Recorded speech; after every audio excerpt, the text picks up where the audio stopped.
आप देख रहे हैं अब तक न्यूज़ चैनल। मालेगांव के अंदर वापस से कोरोना नामक बीमारी जो है वापस से फैल रही है और पेशेंट हम देख रहे हैं कि दिन ब दिन बढ़ रहे हैं, तो इसको लेकर कॉर्पोरेशन की क्या कारकर्दगी है? आपने जो सवाल पूछा वो सही है। अस्सलाम वालेकुम, first of all good afternoon. जो आपने सवाल पूछा है वो सही है। बहुत पेशेंट अभी मालेगांव महापालिका के पश्चिम क्षेत्र से आना शुरू हो चुका है। पिछले 5-7 दिनों में 300 के करीब पेशेंट आ चुके हैं। तो इनके हिसाब से जो मालेगांव महापालिका ने व्यवस्था करनी थी वो फिज़िकल इंफ्रास्ट्रक्चर हमारे पास तैयार है, लेकिन हमारे पास जो ह्यूमन रिसोर्स है, डॉक्टर्स की कमी है, उसके कारण अपनी क्षमताएं कम पड़ रही है। तो इस हिसाब से जिस तरह गवर्नमेंट इसमें आगे आके कोरोना के लिए एक अच्छा इंतज़ाम कर रहे हैं, उसी तरीके से हमारा प्राइवेट डॉक्टर्स जो है उनकी भी उसमें जिम्मेदारी है। और उसके हिसाब से आज का जो प्रेस कॉन्फ्रेंस का मुख्य मुद्दा था वो ये था कि जो 7 हॉस्पिटल्स है जो महाराष्ट्र महात्मा ज्योतिबा फुले जन आरोग्य योजना में रजिस्टर है, उन पे ये बंधनकारक है कि वो कोरोना के जो भी रुग्ण हैं तो उनको एडमिट करें, उन पे उपचार के। तो ये कौन से 7 हॉस्पिटल है, इसके बारे में हमारे आरोग्य अधिकारी महोदया आपको जानकारी देंगी। Good afternoon. आपने मालेगांव में जो 7 जीवनदायी में जो रजिस्टर्ड हॉस्पिटल है उसमें से एक हॉस्पिटल जो है प्रयास हॉस्पिटल है, दूसरा जो है सिक्स सिग्मा हॉस्पिटल, तीसरा वाला हार्ट एंड सोल हॉस्पिटल, चौथा समर्थ हॉस्पिटल, 5वां नागराज हॉस्पिटल, 6ठा धन्वंतरी हॉस्पिटल और 7वां जो है वो सामान्य रुग्णालय जो अपना जनरल हॉस्पिटल है। वो ऐसे 7 हॉस्पिटल जो है अपने पास मालेगांव में रजिस्टर्ड है जीवनदायी के अंदर। तो इसमें कोविड के पेशेंट उन लोगों को लेना कंपलसरी रहेगा क्योंकि ऑलरेडी वो रजिस्टर्ड है। इसलिए तो मालेगांव की पब्लिक जो हमारी जो दिक्कतें थी, जैसे कि सर ने बताया, अभी इंफ्रास्ट्रक्चर तो तैयार है लेकिन मैन पावर नहीं होने की वजह से हम लोग वो वर्क नहीं कर पा रहे। तो ये प्रॉब्लम जो है, ये लोग अगर एडमिट करते हैं तो अपना बहुत सारा लोड जो है वो कम हो जाएगा और पेशेंट वहाँ पे जाके एडमिट हो सकते हैं। ये जैसे क्या वजह है मालेगांव एक जो पैटर्न बना था उसके बाद फिर मालेगांव में पेशेंट की संख्या बढ़ रही है, क्या वजह है आप? देखिए अभी के जो पेशेंट हैं वो पश्चिम भाग में हैं। पहले के जो थे अप्रैल मई जून में वो पूर्व भाग से थे। तो ये जो पेशेंट आए तो इसके 2-3 कारण जैसे बताए जाते हैं कि एक तो श्रावण महीना था, उसमें सबके फास्ट चल रहा था। वो फास्टिंग में वो कार्बोहाइड्रेट्स युक्त ज़्यादा खाना खाते थे, प्रोटीन युक्त कम हो गया है ना। और जो भी थे ज़्यादातर वो मारवाड़ी और जैन कम्युनिटी थे।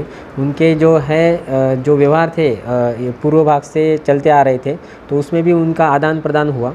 पूर्व भाग के जो अपने लोग हैं उनकी जो इम्यूनिटी पावर है वो ज़्यादा है, तो उसको सस्टेन कर पाते हैं। लेकिन जो वहाँ इनके पास चला गया तो उनकी इतनी इम्यूनिटी पावर नहीं और कार्बोहाइड्रेट में उतना रहता नहीं है, तो उसके कारण वो फैलाव ज़्यादा होगा ऐसा हम सबका थोड़ा सा अंदाज़ा है। अजून और क्या है मैडम हो सकता है? हम लोग जनता को यही आह्वान कर रहे हैं कि जो व्यापारी वर्ग जो है वो आइसोलेट रहे घर में जाके भी। दिन भर काम करके वो अगर घर में जाते हैं तो उन्होंने तुरंत अलग रूम में रहना चाहिए, आइसोलेशन खुद को करना चाहिए ताकि फैमिली उनके प्रति बाधित नहीं होनी चाहिए। ये उन्होंने खुद की जिम्मेदारी बनती है उन लोगों की। तो कहीं ना कहीं वो एक ही फैमिली से जो लोग आ रहे हैं उसके लिए रोकथाम लगाने में अपन कामयाब हो सकते हैं। अभी वही हो रहा है कि जो व्यापारी वर्ग है, जैसे कि सन्य मारवाड़ी जैन, ये लोग ये व्यापार करने के लिए आते हैं, मास्क इस्तेमाल लोग नहीं कर रहे, दोनों को मास्क नहीं कर रहे, तो उसमें कहीं ना कहीं वो इन्फेक्टेड हो रहे और इम्यूनिटी कम होने की वजह से वो खुद इन्फेक्टेड हो रहे और घर जब जा रहे तो वो खुद अलग नहीं रह रहे, तो उसकी वजह से और फैमिली भी इन्फेक्टेड हो रही है, इसलिए अपना नंबर ऑफ पेशेंट बढ़ रहे हैं। तो वो उन्होंने करना चाहिए। होम आइसोलेशन में जैसे कि उन्होंने कुछ रियायतें बरतनी चाहिए, जैसे कि अगर हम पॉजिटिव है तो अपने आप को अलग कर लेना चाहिए, लेकिन उतनी एहतियात नहीं बरती जा रही है। ऐसे हमारे पर अमल जो होना चाहिए था वो नहीं हो पा रहा है। ऐसा भी इसमें कि एक ही फैमिली के 5-5, 6-6 लोग अचानक से पॉजिटिव आ जा रहे हैं। पिछली मतलब हमने देखा कि कॉर्पोरेशन ने बहुत मेहनत की, लेकिन उसके बावजूद भी ऐसा हुआ कि शहर के अंदर 1200 से ज़्यादा का आंकड़ा मतलब डेट हो चुकी है। तो क्या इस मरतबा मतलब तैयारी कॉर्पोरेशन की मुकम्मल है लड़ने के लिए, या इस मरतबा भी ऐसे कुछ होने वाला है? पिछले बार भी हमारी तैयारी थी, इस बार भी है। 1200 इतनी डेथ नहीं है, डेथ शायद टोटल 90 डेथ है। सरकारी आंकड़े में जो है वो है, लेकिन शहर के अंदर उस वक्त 1200 से ज़्यादा अमवात हुई है। नहीं, लेकिन उसमें जो हॉस्पिटल की मतलब फैसिलिटी उनको नहीं मिल पाई है, हॉस्पिटल बंद हुए, कोई हॉस्पिटल ने उनको एडमिट नहीं किया, कोई हॉस्पिटल मतलब हाँ, डॉक्टर्स नहीं उस आए। वक्त वैसा एक दौर था कि सब डरे हुए थे, तो बाद में अपन ने डायरेक्शन दिए, सब डॉक्टर की मीटिंग ली और फिर सबको दवाखाने शुरू करने को बोला। तो अभी हम पूर्व में जाते हैं ना, तो डॉक्टर बहुत अच्छी सेवा दे रहे हैं, तो पूर्व भाग में अभी तो कोई प्रॉब्लम ही नहीं रहा, उल्टा वहाँ पे बहुत अच्छी सुविधाएं चल रही है। मतलब वही है कि मतलब इस मतलब महामारी वापस से मतलब बढ़ रही है, तो डॉक्टर्स मतलब क्या इस मतलब भी घर बैठेंगे या नहीं, मैदान में बिल्कुल, रहेंगे? इसीलिए प्रेस कॉन्फ्रेंस थी कि ये जो 7 हॉस्पिटल है ये तो करेंगे ही करेंगे। बाद में हमने प्राइवेट हॉस्पिटल की भी अब हम डायरेक्शन दे रहे हैं कि आपको भी शुरू करना है, 80-20 का जो रेशो है उनको बरकरार रखना है। और अगर इसमें अगर कोई हॉस्पिटल या कोई डॉक्टर्स मतलब अगर बंद रखते हैं तो उसके खिलाफ क्या एक्शन लिया जाए? खिलाफ के लिए हमने एक समिति तैयार की है। मैडम आपको बताएंगी कि हर प्रभाग के समिति मेंबर्स और अध्यक्ष कौन है। जैसे प्रभाग क्रमांक 1 में चारों प्रभाग में समिति बनाई गई है, उसमें एक प्रभाग अधिकारी, एक पुलिस डिपार्टमेंट से है और एक मेडिकल ऑफिसर से, 2 या 3 मेडिकल ऑफिसर है, ऐसी कमेटी बनी हुई है। तो वो जाके विजिट करेंगे, सही में पेशेंट ले रहे हैं नहीं ले रहे, और उसके लिए महापालिका तैयार है। तो और इसमें हम नंबर भी देने वाले हैं। हाँ, और पब्लिक को अगर दिक्कत आती है तो यहाँ पे प्रभाग अधिकारी उनका भी नंबर है, डिस्प्ले कर रहे हैं हम लोग पूरा, मेडिकल ऑफिसर का भी नंबर है और पुलिस डिपार्टमेंट का भी नंबर रहेगा। तो पब्लिक वहाँ पे उन लोगों को डायरेक्ट कांटेक्ट कर सकती है कि हम लोग को ये दिक्कतें आ रही हैं। अभी तक कितने टेस्ट हुए, कितने पेशेंट पॉजिटिव आए, उसमें कितने रिफर हुए? कौन से पूछ रहे हैं? टोटल वाला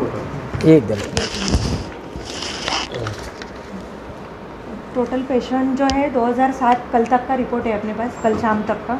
उसके बाद टेस्ट जो हुए वो सबसे ज़्यादा टेस्ट अपने मालेगांव में हो रहे हैं, 14,557 टेस्ट हुए हैं। उसमें से पॉजिटिव है 2007 आए हुए हैं, निगेटिव जो है 12,292 है, और पेंडिंग रिपोर्ट अपने पास 248 पेंडिंग है, वो आजकल में वो रिपोर्ट भी आएंगे। आज की तारीख में हमारे पास कितने पेशेंट हैं मतलब जो कोरोना से? आज की ताज़ा रिपोर्ट 180 टोटल होम आइसोलेशन में 406 पेशेंट है। उसके बावजूद एडमिशन जो है 188 की है। इतने पेशेंट अपने पास है आज के तक। लेकिन कल तो हमने देखा कि पुलिस की गाड़ियां घूमकर कुसुम्बा रोड इलाकों के ऊपर भी दुकानों पे हाँ, तो वो अलग इशू है।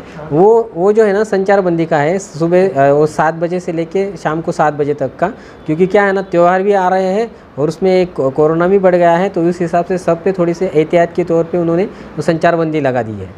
आप शहरियान में थोड़ा सा लोगों में डर है इसको लेकर? बिल्कुल मत डरिए, और वेस्ट साइड में तो डर कभी था ही नहीं है, तो अभी तो उन्होंने डर लेना ही नहीं है, मतलब उल्टा कोरोना उनसे डरता है ऐसा। कोरोना को लेकर डर नहीं है। हाँ। तो संचार बंदी चल रही है जो बंद नहीं, उसका भी बिल्कुल देखिए, जो भी है ना वो हमारे फ़ायदे के लिए ही है, और उसमें ये है कि जो प्रॉब्लम जाने वाले हैं उनको कोई उसमें प्रॉब्लम नहीं है, जो एसेंशियल सर्विसेज के लिए जा रहे हैं उनके लिए कोई प्रॉब्लम नहीं है, तो दिक्कत किसी बात की नहीं है, किसी के रोज़गार पे किसी कुराड़ी नहीं मारी जा रही उसमें।